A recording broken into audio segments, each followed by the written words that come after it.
Hi, this is Sherry Veronica. Kishon Anderson Lamar Thomas. He escaped while he was at the Queen Elizabeth Hospital, and he is a newly convicted murderer. 2 days after Kishon Thomas was convicted of murdering a woman at an automatic teller machine at the ATM, he escaped custody while seeking treatment at the Queen Elizabeth Hospital. You see, right there, they should have said what kind of treatment he wanted. Maybe in here, well, maybe I'm too quick, so I'll wait until I go down a little bit more, because if he had the balls to jump out a window, if he had the gumption to escape, they should say why he was at the Queen Elizabeth Hospital, okay? What kind of treatment was he there for? He reportedly escaped the Martindale Road St. Michael facility around 4 p.m. and shortly afterwards was seen jumping through a window of a nearby home and driving away in a vehicle. Now, how did that happen? Not jumping through the window, but they're driving away in a vehicle. How that part happened, driving away in a vehicle, as police continue their manhunt for the 26-year-old. And this is supposed to be 2 words. I see a lot as 1 word. Okay, it's supposed to be 2 words, okay? Formerly of Nichols Road, Seaview, St. James, Communications and Public Affairs Officer, Acting Inspector Ryan Brathwaite is warning Barbadians against harboring or assisting the assailant.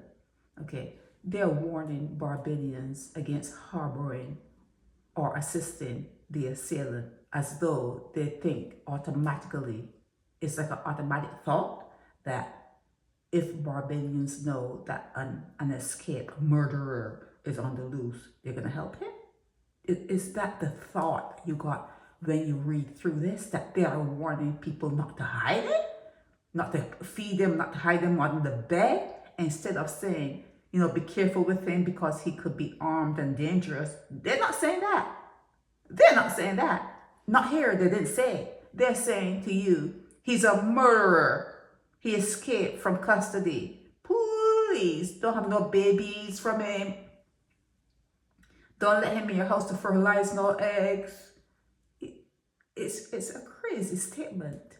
Information suggests he was last seen driving. No, okay, before he was seen driving away in a vehicle, so you may think he could have been a passenger, but this one has been explained. Okay, he was last seen driving a silver Suzuki APV van bearing the registration number M7730, traveling towards Carrington Village in St. Michael. Members of the public are reminded that it is a serious offense. Again?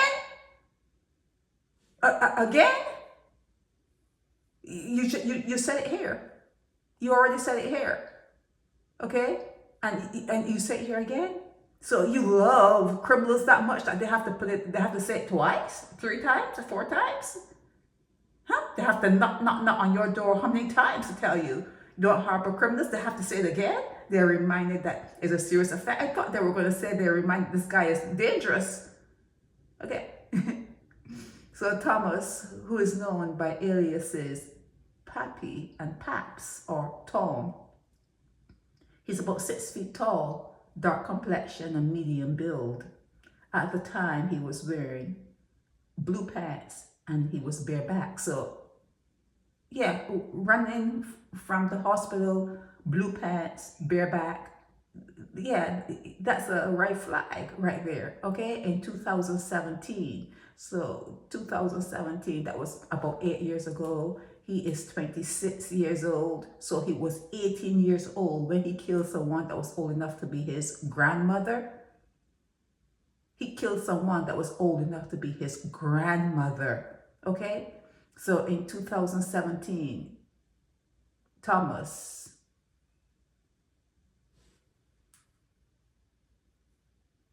Why do they have a comma here? Why do they have a comma here? There. Let me see his name. Okay, this is a different person. Okay, no, Thomas is his last name. Okay, so let's go back here. In 2017, Thomas. Okay, they're talking about someone else. Baggio, McNeil, Box Hill, and Orlando Ricardo Martin were jointly charged with the murder of a 58-year-old woman by the name of Colleen Payne. She was fatally shot on July 17, 2017 at the Royal Bank of Canada's ATM on University Hill in St. Michael. On Wednesday, he's newly convicted, found guilty. On Wednesday, in number 3 Supreme Court, Thomas was found guilty of her murder, okay?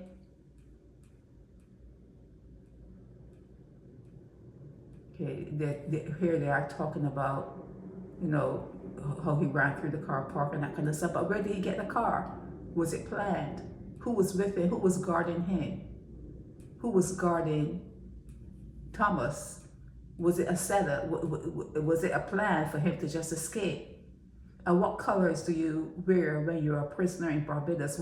Because if he came from the hotel in St. Philip, also known as Dodds, what color was he wearing? Yeah, they said the pants were blue, but is that the prison color? Is that the, you know, because here it's a bright orange, so it's blue the color for the prisoners, so that if you see someone running through the streets with that particular color, you would know it's an escape. The person has escaped from custody. Okay, so it sounds like he had a car waiting for him, and you know what, the prison officer took her eyes off him to allow him to jump through a window. So when you jump through windows at the Queen Elizabeth Hospital, you don't sprain an ankle, you don't break a leg, you don't stump your toe, you just jump through a window and run off. Is that it? You just jump through a window and just run off? Okay, so this is it. They're just talking about the comedy. This is the comedic part here. I don't need to read it. Don't need to read it. He was represented by Andrew Pilgrim and attorney Sian Lang.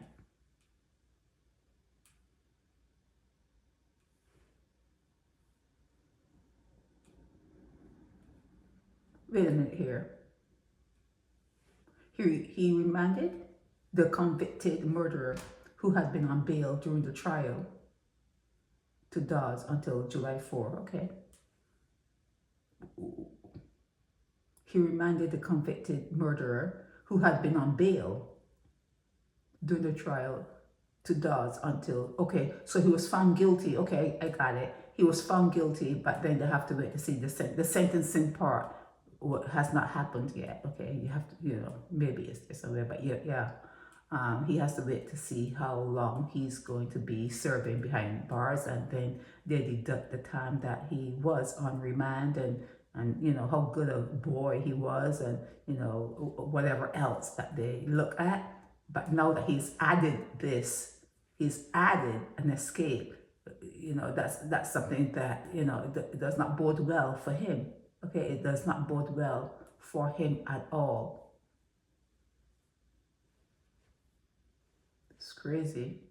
It's crazy. I would not be surprised if the prison guard allowed him to escape, and how was it so like fortuitous for him to have a car that's there waiting for him to drive, and the keys are there for him to drive off in? Nah. There's no such thing as coincidence, not in my book. You know, it seems as though something was planned. So Kishon Lamar Anderson Thomas, a newly convicted murderer, escaped. He escaped from police custody, from prison guard custody, and they're asking Barbadians not to put him in your house and have him fertilize your eggs, your daughter's eggs, your granddaughter's eggs. They're asking you, they're begging you to not have him hiding in your cupboards or underneath your bed. They're asking you not to hide him. They're not worried about him hurting you, or they're not worried about you getting hurt. They're not worried about that. What they're worried about is you harboring him. They know what they're dealing with. They know what you like. Okay? They know what you like. This is Sherry Veronica. Help me spread the word about Naked Departure via social media. Subscribe and share to show support and love for our channels.